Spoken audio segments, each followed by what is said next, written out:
நான் அப்பயே சொன்னேன், இவங்க எல்லாம் ஏமாத்துவாங்க, இவங்க நம்பாதீங்கன்னு இப்படி சொன்னதுக்காக என்ன கடிச்சு விட்டு தூக்குனாங்க. அதை விட்டுருங்க, அது பிரச்சனை இல்ல. 5 தொகுதிக்கு மேல கிடையாது, 6 தொகுதிக்கு மேல கிடையாது, இருந்தா இருங்க. இன்னைக்கு காலையில பதிவு பண்றார் அண்ணன் திருமாவண்ணன், வளரக்கூடாது என்று நினைக்கிறார்கள், போராடி தொகுதிகளை பெற வேண்டும், போராடி நிதியை திரட்ட வேண்டும், நாம் எந்த வகையிலும் வலிமை பெறக்கூடாது என நினைப்பவர்களின் எண்ணிக்கையே இங்கு அதிகம். அப்படின்னா திமுக தான். அண்ணன் திருமாவண்ணன் அவர் மேல எங்களுக்கு அன்பு இருக்கு, மரியாதை இருக்கு. நான் அப்பயே சொன்னேன், இவங்க எல்லாம் ஏமாத்துவாங்க, இவங்க நம்பாதீங்கன்னு இப்படி சொன்னதுக்காக என்ன கடிச்சு விட்டு தூக்குனாங்க. அதை விட்டுருங்க, அது பிரச்சனை இல்ல.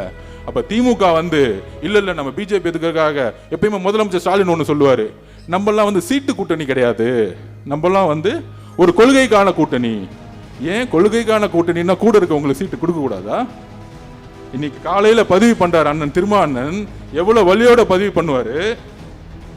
வளரக்கூடாது என்று நினைக்கிறார்கள், போராடி தொகுதிகளை பெற வேண்டும், போராடி நிதியை திரட்ட வேண்டும், நெருக்கடிகளுக்கு இடையில் போராடி வேட்பாளர்களை தேர்வு செய்ய வேண்டும் என்ற பணி சுமைகள் எனக்கு ஏராளமாக உள்ளன.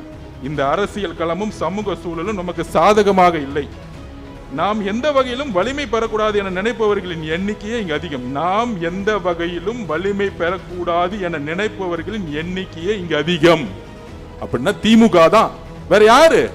நாம் எந்த வகையிலும் வலிமை பெறக்கூடாது என நினைப்பவர்கள் எண்ணிக்கையே இங்கு அதிகம்னா திமுக பத்தி அவர் பேசிட்டு இருக்காரு.